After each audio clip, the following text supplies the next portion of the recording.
Olá, gente, tudo bem? Vou deixar uma dica aqui para vocês que vão fazer o concurso do ISS Contagem, seja para o cargo de auditor, seja para o cargo do analista fazendário, né? Meu nome é Júnia Andrade, eu sou professora de discursivas há 20 anos, trabalho bastante com o pessoal da área fiscal, com o pessoal da área de controle, enfim, com várias áreas discursivas, praticamente todos os meses lidando com essas áreas para diferentes concursos.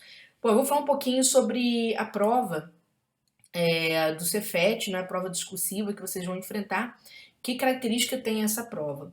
Bom, antes de eu falar da prova, eu já vou te lembrar o que é mais importante numa discursiva, independentemente do concurso que você vai fazer, tá certo? Sempre, sempre. É muito importante que você, sempre que vai fazer vai se preparar para a fase escrita do teu concurso, que você centralize em cima disso aqui, chamados critérios avaliativos. Isso aqui existe no seu edital, tá certo? Tá para você, tá para o professor de discursivas para te orientar. Só que somente isso aqui não dá, é pouco. Vou explicar a vocês por quê. Você precisa entender outras questões além destes critérios, tá? Você também precisa entender o processo de formulação, como que a banca estrutura uma proposta temática. Processo de entender a estruturação da proposta. Além disso, você precisa entender, porque aí já são duas bancas diferentes, né? Existe a banca proponente, existe a banca corretora, como que as discursivas são corrigidas. Então, você tem que entender o processo de correção. Ora, vocês que estudam para concurso, o que acontece com vocês? Vocês alcançam isso daqui, essa parte aqui.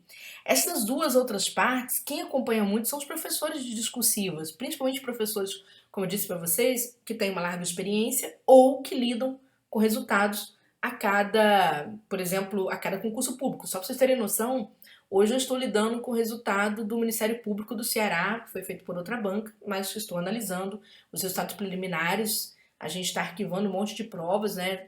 Naturalmente, não só para fase recursal, mas principalmente para isso servir de material de entendimento, de estudo sobre o comportamento da banca naquele processo, naquele último processo de correção, tá bom? Então a gente vai falar um pouquinho sobre o Cefet para vocês nesse sentido. Bom, primeiro eu vou bater aqui rapidinho nesses critérios para você ter já alguma dica, para você entender como esses critérios funcionam. E, entre aspas, já vou falando um pouco da correção, tá bom? Por exemplo, a parte de estética e apresentação. Que letra você pode apresentar? Qualquer letra, desde que a sua letra seja legível. Tá? Não há um problema para a banca se você vai apresentar letra cursiva, se você vai apresentar letra palito, se a sua letra vai ficar misturada. Não tem problema, certo?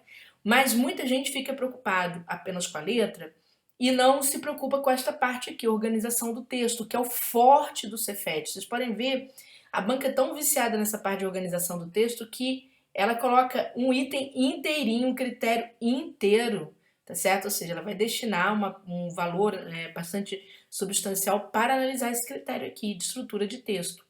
Veja que ela pede organização do texto e pede estrutura de texto aqui. E depois ainda pede qualidade de texto, que tudo influencia um só elemento chamado estrutura de texto, tá bom?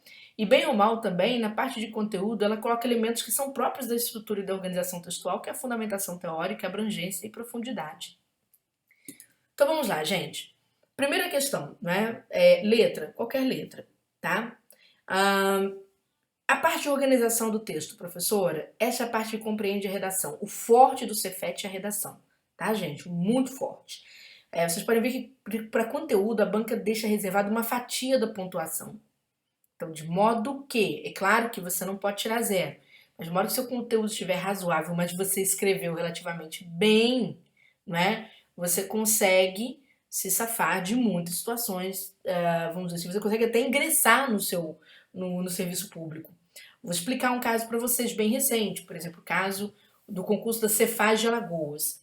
O Cefaz de Alagoas eu tive uma grata surpresa na fase recursal, porque os alunos que adquiriram recursos conosco no turma de redação eram alunos que já tinham passado no concurso, eles já tinham entrado, já estavam dentro das vagas. Mas por que eles quiseram recurso? Ora, por medo de perder posições. Hoje existe o tal do recurso de defesa. O aluno ele se defende mesmo estando aprovado. Então, havia muitos alunos ali que conseguiram entrar.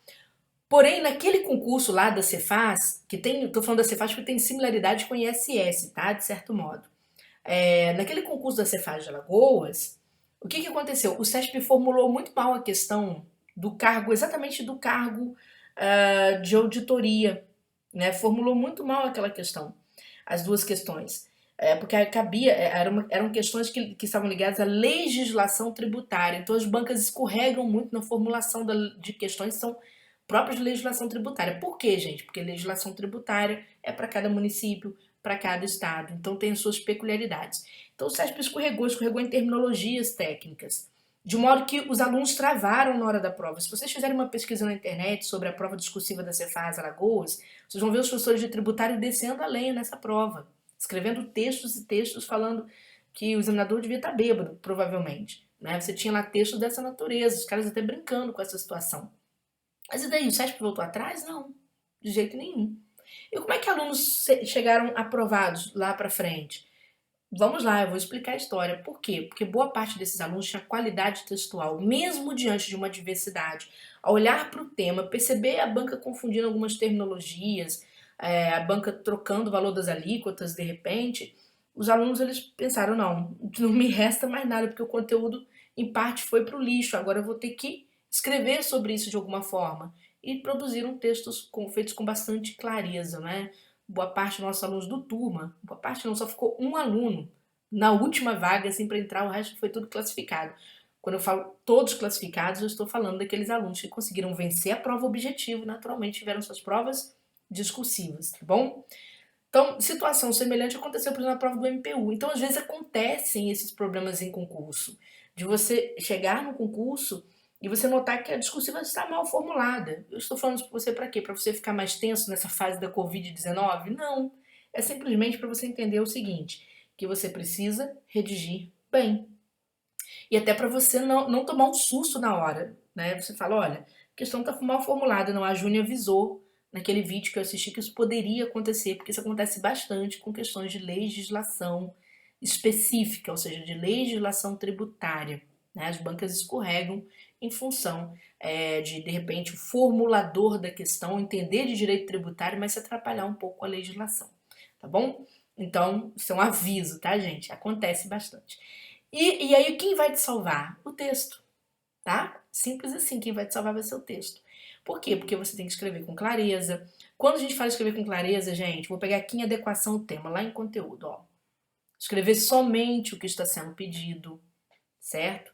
Escrever com clareza é escrever com bastante objetividade, é introduzir o seu texto com bastante objetividade, é desenvolver o seu texto com fundamentação, não é? É saber dar uma sequência lógica para o seu texto, tudo bem?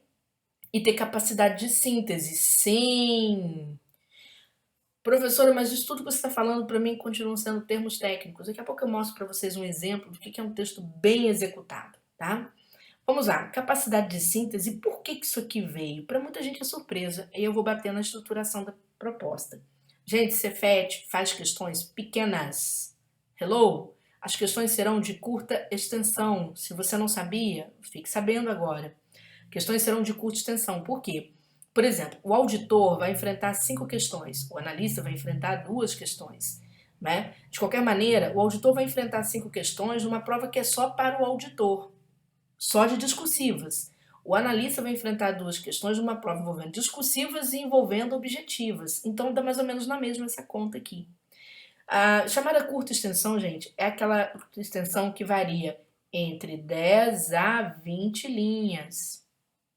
É muito difícil trabalhar com esse universo. Por quê? Vamos supor que você tem que fazer um texto de 10 linhas.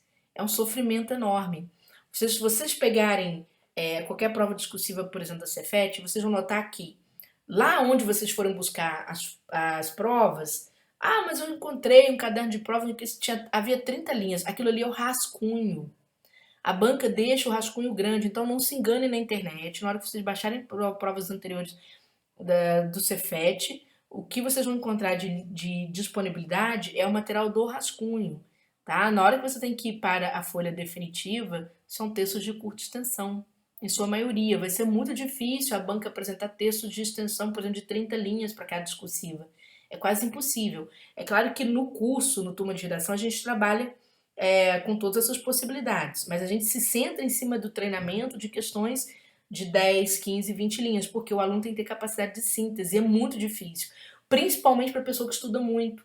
É o grande desafio dela conseguir apresentar um conteúdo bom num espaço muito curto. A pessoa é cobrada pela sua objetividade o tempo todo, tá? E veja que, olha só, e a banca ainda quer exemplo, às vezes ela vai querer um cálculo, é bastante comum, né? Aqui colocaram gráficos e representações, mas na verdade são cálculos. Na prova da Cefaz, a banca às vezes pede para você descrever determinado cálculo, né? A que se chegou, por exemplo, para se extrair um valor de um imposto, tá? Então, muita atenção.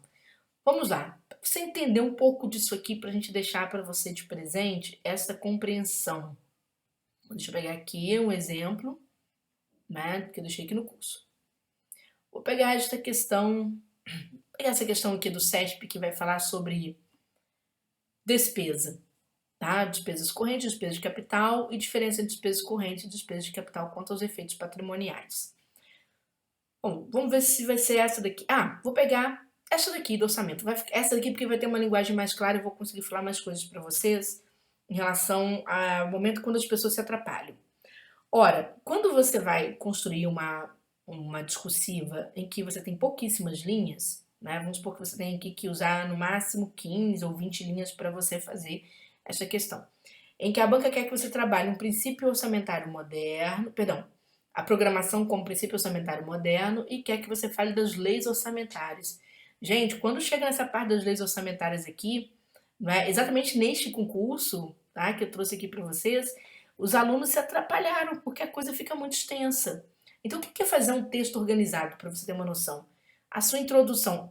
Você vai ter que apresentar uma introdução para o Cefet? Vai. Por quê? Porque você vai ser avaliado nesse sentido. Vocês vão ver que o Cefet não poupou vocês de trazer introdução e conclusão. Então, você vai fazer uma introdução bem curtinha, uma conclusão bem curtinha, de modo que você vai se centrar em cima dos conteúdos. E de que modo você trabalha esses conteúdos? De forma objetiva e precisa. Né? Então, olha, nos dias atuais, conta segundo Crepaldi, com o princípio orçamentário moderno, a programação está aqui. E aí você vai explicar esse princípio e vai detalhar até, vai desdobrar até determinado plano. O desdobramento, que é o detalhamento, vai depender da quantidade de linhas que você tem.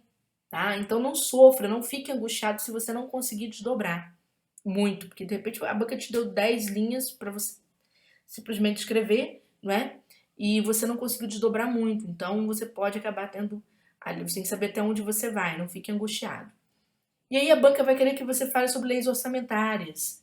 Ora, não dá para entrar chutando a porta das leis orçamentárias, você tem que fazer coesão com alguma coisa que você falou antes, né? Então, feita a coesão, você vai apresentar as leis orçamentárias. E o que você vai falar sobre elas? Gente, se não der para desdobrar, né? Ou seja, o que é desdobrar? Detalhar, exemplificar, você vai na parte do conceito dessas leis, certo? Então, essa é a dica central, é a dica principal para você conseguir produzir. Então, tome muito cuidado, porque se você não conseguir construir um texto conciso, ou seja, um texto mais econômico, você corre o risco de depois ficar apertando a letra, certo? Igual, por exemplo, isso aqui é uma discursiva que recentemente teve resultado, que foi a discursiva da Câmara Municipal de Curitiba. Então é outro assunto, tá? Mas você vai ver, por exemplo, aqui o aluno reduzindo muito a letrinha na hora de passar limpo, mas existem situações que os alunos apertam tanto a letra porque não sobrou espaço. E aí vão ferir que critério? Critério de apresentação, critério estético, tá? Então esse é o problema, tá certo? Na hora da prova. Então você precisa treinar para você não chegar lá e passar esse aperto, passar esse vexame, jogar o teu concurso, tá certo? Por água abaixo. Bom, se você gostou da dica, vem estudar conosco no Turma de Redação. Você vai encontrar no Google, muito simples, né? O www.turmaderedacão.com.br. O que você vai encontrar no Turma de Redação? 6 discursivas para você treinar, naturalmente baseadas, né? Nos assuntos centrais do seu cargo. Júnior, eu vou fazer para o auditor, tem também auditoria. Não tem problema, na aula 6 nós colocamos uma opção diferente para o auditor nesse sentido, tá certo? Você vai encontrar também, gente, um curso de português de provas comentadas, no caso, para o analista fazendário, né? Vem como bônus para você que ainda vai fazer a prova objetiva. do seu concurso público, tá? A gente está com uma promoção, o custo está saindo 3 vezes R$ 70,50. Este custo todo tem acesso até o dia da sua prova, certo? Esta promoção vai até o final do mês de abril, tá bom? Então não deixe de apostar no seu futuro, não fique preso às notícias ligadas à pandemia de uma forma pouco produtiva, se entregue, vai mudar o seu destino para você exatamente não passar perto, não ficar nessa liquidez quando tem uma crise deste tamanho, tá bom? Beijão para você, boa temporada de preparação.